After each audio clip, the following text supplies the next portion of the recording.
India Pakistan 2001 में जंग के दहाने से कैसे वापस आए, ये सब जानने के लिए वीडियो को आखिर तक देखिएगा और प्लीज मेरे चैनल को जरूर सब्सक्राइब कीजिए और साथ बेल के आइकन को भी जरूर दबाइएगा। चलिए वीडियो का आगाज करते हैं।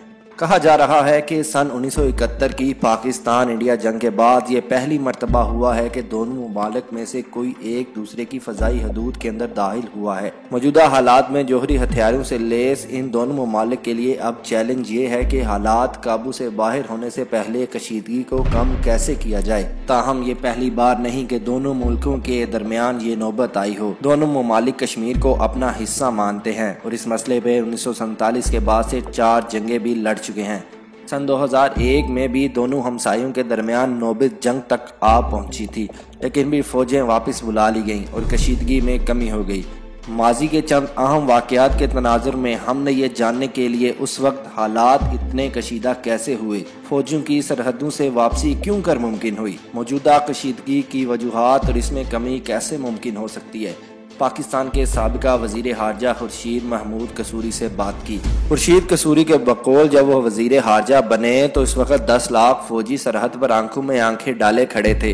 दूसरी जंग अजीम के बाद ये फौजियों की सबसे बड़ी मूवमेंट थी। दुनिया अपनी सांस रोके 2 न्यूक्लियर पावर्स को देख रही थी।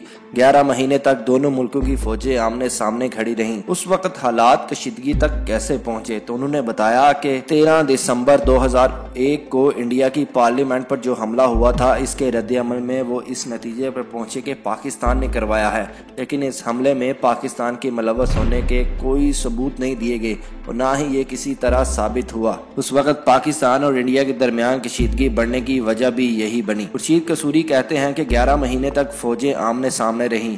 गुस्से में कोई भी गोली चलाए बगैर इंडिया ने इतनी बड़ी मोबिलाइजेशन की। उनके अपने वजीर दिफा के मुताबिक इसके नतीजा में इंडियन आर्मी के 1000 से जायद फौजी हलाक हुए। अमेरिका को बहुत तशवीश हुई, इतनी बड़ी तादाद में फौजियों की हिलाकत के बाद आहर कशीदगी कम कैसे हुई। खुर्शीद कसूरी कहते हैं कि अमेरिका बहुत डिस्टर्ब हो गया था। अगरचा जनेवा मुआहदे के मुताबिक वो 1989 में अफगानिस्तान से निकल गया था, लेकिन एक या दूसरी तरह से अमेरिका अफगानिस्तान में बहुत दिलचस्पी रखता था। 1979 से अमेरिका का पाकिस्तान के साथ गहरा ताउन रहा। इसकी अफवाज अफगानिस्तान में फंसी हुई थी, जिनकी पाकिस्तान मदद कर रहा था और अमेरिका नहीं चाहता था कि इस हिस्से में पाकिस्तान और इंडिया के दरमियान जंग छिड़ जाए। वो मजीद कहते हैं कि जब 11 महीने फौजें आमने सामने खड़ी रहीं तो अमेरिका और बाकी दुनिया की ताकतों को ये डर पड़ गया कि ये 2 जोहरी ताकतें हैं जिस तरह आमने सामने आ रही हैं, ये बड़े खतरे की बात है। अगरचा फौजें इस तरह बॉर्डर्स पर खड़ी कर इंडिया ने पाकिस्तान पर दबाव डालने की भरपूर कोशिशें की, लेकिन इंडिया और बैनुल अक़वामी कम्युनिटी को ये एहसास था कि वो एक हद से आगे नहीं जा सकते। खुर्शीद कसूरी मानते हैं कि उस तरह से मुलव्वस होना या अब वो किरदार अदा करना अगरचा सदर ट्रंप की पॉलिसी का हिस्सा नहीं, ना ही इनके हित्ते में मौजूदगी वैसी है।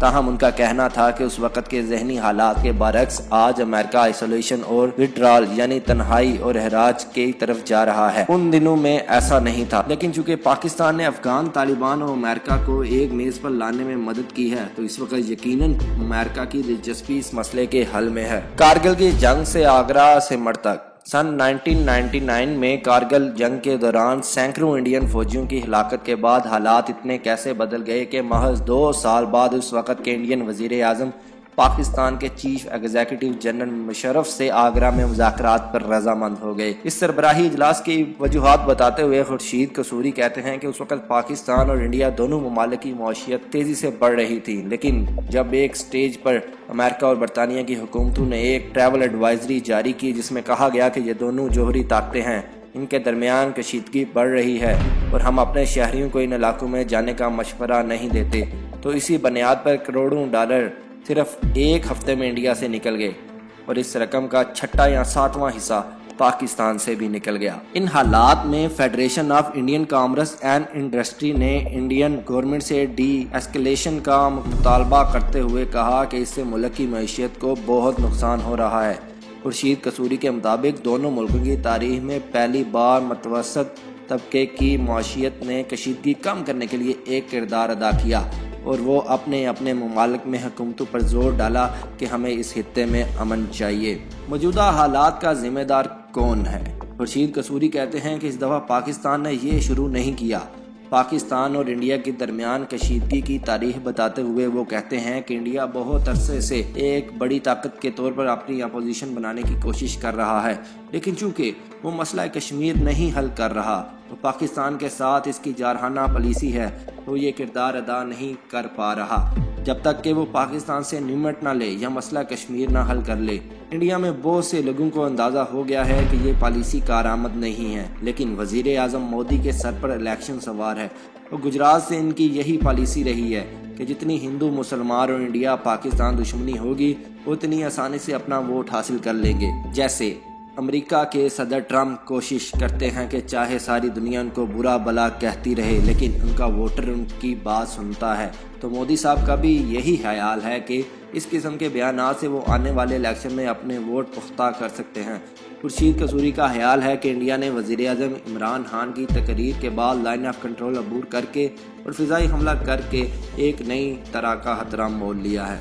याद रहे गुज़िश्ता हफ्ते पाकिस्तान के वज़ीर आज़म इमरान खान ने इंडिया को पुलवामा में खुदकुश हमले की तहकीकात में मुकम्मल तामन की पेशकश करते हुए कहा था कि अगर इंडिया ने पाकिस्तानी सरजमीन पर कार्रवाई की तो उसका मुंह तोड़ जवाब देंगे।